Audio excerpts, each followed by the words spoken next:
আসসালামু আলাইকুম। আমাদের প্রধান উপদেষ্টা তো কাতার সফর শেষ করলেন, তিনি সেখান থেকে ইতালিতে গেছেন। 4 দিনের সফর ছিল, কিন্তু প্রশ্ন হচ্ছে যে কাতারের আমির Sheikh Tamim bin Hamad Al থানির সঙ্গে কেন কোনো প্রকার কোনো বৈঠক হলো না? কেন তাদের মধ্যে কোনো ধরনের সাক্ষাৎ হলো না? Sheikh Tamim bin Hamad bin Al Thani তিনি কেন দেখা দিলেন না আমাদের প্রধান উপদেষ্টাকে? সরকারের প্রেস উইং থেকে যা যা প্রচার করা হয়েছে হুবহু সেগুলো বাংলাদেশের প্রতিটি গণমাধ্যম প্রচার করেছে। হুবহু যা বলা হয়েছে তাই তুলে ধরা হয়েছে এবং বলা হয়েছে যে এই কাতার সফরের মাধ্যমে বিশাল কিছু অর্জন হবে। কেউ কেউ বলেছেন যে প্রধান উপদেষ্টা কাতার মাতিয়ে ফিরবেন। কতটা মাতিয়ে ফিরলেন তিনি? কী অর্জন হলো আমাদের? এগুলো নিয়ে আলোচনা হয়েছে। আমি শুধু একটু জোর দেওয়ার চেষ্টা করি যে এই সফরকে যে রাষ্ট্রীয় সফর বলা হলো এবং কাতারে আমিরের সঙ্গে খুব গুরুত্বপূর্ণ বৈঠক হবে, সরকারের প্রেস উইং থেকে বলা হলো। যা আমি একটা গণমাধ্যমের অংশবিশেষ তুলে ধরি, এটি গত 20 এপ্রিল দৈনিক প্রথম আলোতে যেভাবে প্রকাশ হয়েছে সেটুকু শুধু আপনাদের তুলে ধরি। অন্তর্বর্তী সরকারের প্রধান উপদেষ্টা অধ্যাপক ডক্টর মোহাম্মদ ইউনুস আর্থনা শীর্ষ সম্মেলন 2025-এ যোগ দিতে সোমবার কাতার যাচ্ছেন। 4 দিনের এই সফরের সময় তিনি কাতারের আমির Sheikh Tamim bin Hamad Al থানির সঙ্গে দ্বিপক্ষীয় বৈঠক করবেন। সেটাই তো হওয়ার কথা ছিল রাষ্ট্রীয় সফর হয়ে থাকলে। যাই হোক, এখানে বলা হচ্ছে যে যেখানে ব্যবসা ও জ্বালানি সহযোগিতার পাশাপাশি ভিসা উন্মুক্ত করা এবং জনশক্তি রপ্তানি বৃদ্ধির মতন বিষয়গুলো গুরুত্ব পেতে পারে। আমরাও আশায় ছিলাম। আলোচনা হয়তো হয়েছে, নিশ্চয়ই হয়েছে। কতটুকু আউটকাম এসেছে তা আমরা সবাই বুঝতে পারছি। তো এই যে বলা হলো রাষ্ট্রীয় সফর, রাষ্ট্রীয় সফরের নানান ধরনের সিমটম তো থাকে। রাষ্ট্রীয় সফরে অতিথিকে বরণের রাষ্ট্রীয় আনুষ্ঠানিকতা বা অনুষঙ্গ কতটা যুক্ত করা হলো সেটি হচ্ছে মুখ্য বিষয়। রেওয়াজ অনুযায়ী যা প্রথা হিসেবে দাঁড়িয়ে গেছে সেই দিক থেকে যদি বলতে হয়, যদি বলা হচ্ছিল যে কাতারে আমিরের আমন্ত্রণে আমাদের প্রধান উপদেষ্টা সফরে গেছেন বা যাচ্ছেন, আমরা বিশ্বাস করতে চাই যে তিনি আমন্ত্রণ জানিয়েছেন, কিন্তু আমন্ত্রণ পত্রেই উল্লেখ থাকার কথা সফরের ক্যাটাগরি কী হবে।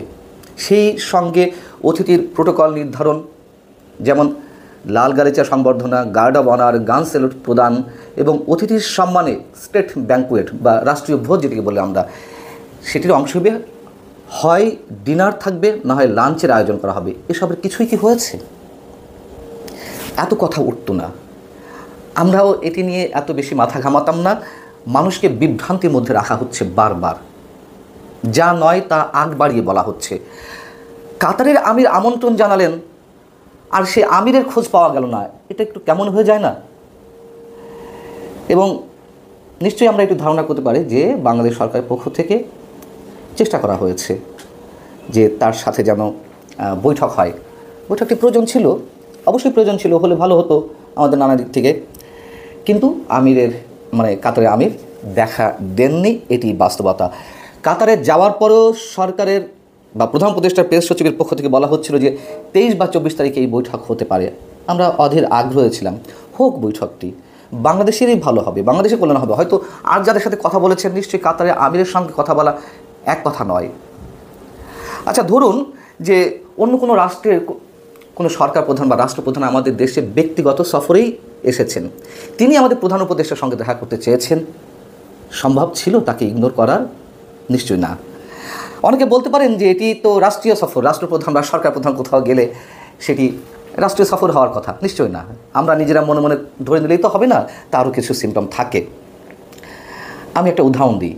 ধরুন, ধরাধরি কিছু নেই, এটি যে বাস্তবতা। 2001 সালে যুক্তরাষ্ট্রের তৎকালীন প্রেসিডেন্ট জো বাইডেন তিনি ব্রিটেনে গিয়েছিলেন যে সম্মেলন উপলক্ষে।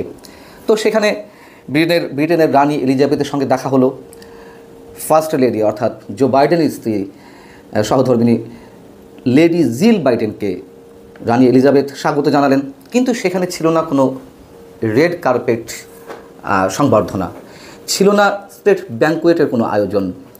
এবং ব্রিটিশ ফরেন অফিসারের বরাত দিয়ে আন্তর্জাতিক গণমাধ্যমগুলো স্পষ্টভাবে এই খবর দিয়েছিল যে জো বাইডেনের ওই সাক্ষাৎ তথা ব্রিটেন সফরটি অত্যন্ত তাৎপর্যপূর্ণ ছিল বটে, তবে তা কোনো রাষ্ট্রীয় সফর ছিল না। বিষয়টা কি আমরা বুঝতে পারছি? যুক্তরাষ্ট্রের প্রেসিডেন্ট গেছেন, বৈঠকটি বা সাক্ষাৎকারটি খুব গুরুত্বপূর্ণ ছিল, কিন্তু সেটিকে তারা রাষ্ট্রীয় সফর বলছে না। এবং যে কোনো রাষ্ট্রীয় সফরে নিশ্চিতভাবে দুটি সার্বভৌম রাষ্ট্রের মধ্যকার যে বন্ধুত্বপূর্ণ দ্বিপক্ষীয় সম্পর্ক সেটি সর্বোচ্চ বহিঃপ্রকাশ ঘটে বৈঠকের মাধ্যমে। এ ধরনের আনুষ্ঠানিকতা, রাষ্ট্রীয় ভোজ ইত্যাদি ইত্যাদি আর যা আয়োজন থাকে তার মধ্য দিয়ে কি হয়েছে এই কদিনে, কাতারের আমির শেখ তামিমের মায়ের সঙ্গে তিনি বৈঠক করেছেন। কাতারের আমির শেখ তামিম বিন হামাদের বোনের সঙ্গে আমাদের প্রধান উপদেষ্টা কথা বলেছেন, দেখা করেছেন, বৈঠক করেছেন, সব ঠিক আছে। কিন্তু কেন তাদের সাথে কথা হয়েছে? যাদের আয়োজনে এই সম্মেলনটি, কাতার ফাউন্ডেশন, সেই কাতার ফাউন্ডেশনের চেয়ারম্যান হচ্ছেন কাতারের আমিরের মা এবং সিইও প্রধান নির্বাহী কর্মকর্তা হচ্ছেন তার বোন। তো তাদের সাথে বৈঠক হয়েছে, কথা হয়েছে এবং সেই সব জায়গায় প্রধান উপদেষ্টা নিশ্চয়ই অনেক প্রসঙ্গ তুলেছেন।